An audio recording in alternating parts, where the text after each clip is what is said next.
ng jowa mo, nagchat-chat sa akin. Ang sabi, wala daw siyang jowa.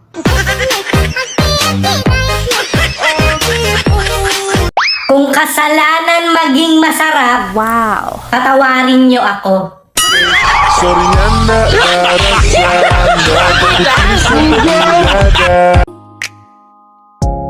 Ang amo ng iyong mukha sa first look, nung una kitang makita sa Facebook.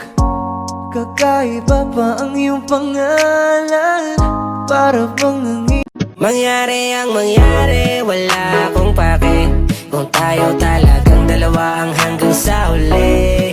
Ang sa akin lang ay okay lang ganito, okay lang laging tayo sa sarili kong mundo.